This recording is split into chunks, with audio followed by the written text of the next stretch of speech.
Break के बाद स्वागत है आप सभी का सी न्यूज भारत में। खबर अकोला के मूर्तिजापुर से है, जहां ऑपरेशन सिंदूर में बहादुरी का प्रदर्शन करने वाले भारतीय सैनिकों को सलाम करने के लिए भारतीय जनता पार्टी तालुका और शहर द्वारा एक भव्य तिरंगा बाइक रैली का आयोजन किया गया था। इस रैली को शहर से उत्साहपूर्ण प्रतिक्रिया मिली। रैली सरकारी विश्राम गृह से शुरू हुई, जो जयस्तंभ चौक पर समाप्त हुई। नागरिकों ने देशभक्ति के बैनर, पोस्टर और नारे लिखी तख्तियां लगाकर रैली मार्ग का स्वागत किया।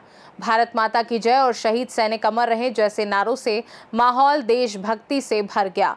समापन के अवसर पर सांसद अनूप धोत्रे, विधायक हरीश पिंपले और उपस्थित दिग्गजों और पूर्व सैनिकों ने शहीद स्मारक पर पुष्पांजलि अर्पित कर श्रद्धांजलि दी। भारतीय सेना की तीनों शाखाओं के सैनिकों के परिवारों को श्रद्धांजलि अर्पित कर उनके प्रति आभार व्यक्त किया गया। इस रैली में बड़ी संख्या में भाजपा पदाधिकारी, कार्यकर्ता, विभिन्न सामाजिक संगठन और युवा शामिल हुए। देशभक्ति का संदेश देने वाली इस रैली ने शहर के निवासियों के मन पर अमिट छाप छोड़ी। पाकिस्तान याच्यानंतर तोंड काढणार नाही याची मला खात्री आहे, आणि काढलं तर त्याचं तोंड ठेचल्या जाणार आहे। आज त्याची खायची सोय नाही, भिकीले लागलेला आहे, पण त्याच्या कुरघोड्या आणि ते आतंकवाद्याला जो खतपाणी घालते, आज आतंकवाद्याचे परिवार खतम करून टाकलेले आहे। हे आपल्या सैन्याचं ताकद सैन्याने दाखवून दिली आहे, म्हणून आज त्यांचं मनोबल वाढवण्याच्या दृष्टिकोनातून आम्ही तिरंगा रॅली काढली होती। यामध्ये जे सहभागी झाले त्यांचं मी मनापासून धन्यवाद देतो, पत्रकारांचाही धन्यवाद देतो। भारत माता की जय, वंदे मातरम। जो घाण हल्ला पहलगाम इथे झाला 2014 मध्ये देशाचे पंतप्रधान माननीय मोदीजी यांनी सर्वप्रथम पंतप्रधान झाल्यावर सैन्यांची मीटिंग घेतली। सैन्यांना सांगितलं त्यांनी की देशाच्या हिताचा आपण जो निर्णय घ्याल तुमच्या पाठीशी मी राहील, आणि एक बदल हा 2014 पासून आपल्या देशामध्ये होत आहे। महाशक्ती म्हणून आपल्या देशाची ओळख निर्माण होऊन राहिली, आणि कुठेतरी जे आपले शेजारचे देश आहेत त्यांना हे नको आहे की भारत हा एक विकसनशील देश झाला पाहिजे, येथील जे गोरगरीब आहे यांचे जीवन सुधारलं पाहिजे। आज मोदी आवास योजनेच्या माध्यमातून अनेक ज्या सरकारच्या योजना आहेत याच्यामधून सर्वसामान्य लोकांचे जीवन हे सुखद होत चालले आहे। आपण पाहू शकता, महाराष्ट्र असेल, संपूर्ण देश असेल, इथे लोड शेडिंग सारखे विषय होते। उन्हाळ्यामध्ये 8-8 तास वीज नसायची। आज जो आपल्या देशामध्ये बदल होऊन राहिला, आणि विशेषतः हे जे युद्ध झालं अवघ्या 23 मिनिटांमध्ये 9 ठिकाणी पाकिस्तानमध्ये आपल्या भारतातले शस्त्रास्त्र असतील, आपली एअरफोर्स असतील, आपली सेना असेल, आपलं नौदल असेल, या नेव्हीच्या माध्यमातून सगळ्या आपल्या सैनिकांच्या माध्यमातून एकतर्फ युद्ध हे भारताने केलेलं आहे।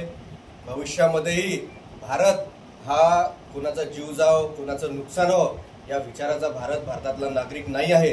परंतु देशाचे पंतप्रधान माननीय मोदीजी, माननीय अमित भाई शाह यांनी सांगितलं आहे की आम्ही आमच्या देशावर, आमच्या नागरिकावर अन्याय बिलकुल सहन करणार नाही।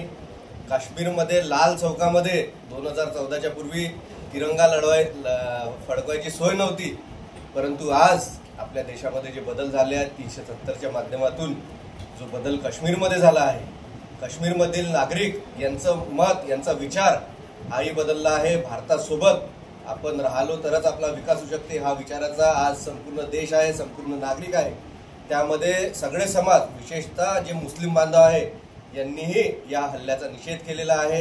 सर्व पक्ष माननीय मोदीजी यांच्या नेतृत्वामध्ये त्यांनी सगळ्या पक्षांनी, विरोधी पक्षांनी युद्धासाठी मोदीजींना सांगितलं की तुमच्या नेतृत्वामध्ये तुम्ही जो निर्णय घ्याल त्या निर्णयाला आम्ही तुमच्या पाठीशी राहू।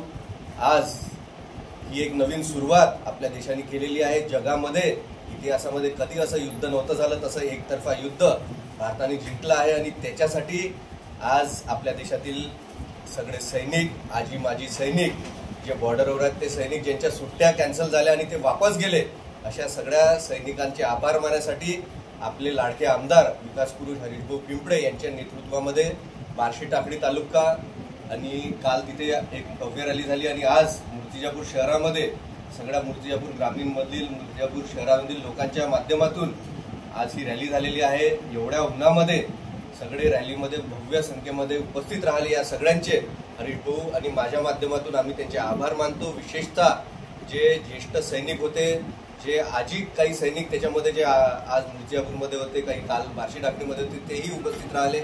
या सगळ्यांचे आम्ही आभार मानतो. धन्यवाद. अकोला से सी न्यूज संवाददाता धनराज सपकाल की रिपोर्ट. इस खास रिपोर्ट में बस इतना ही. देश दुनिया की बाकी खबरों को जानने के लिए आप देखते रहिए सी न्यूज भारत.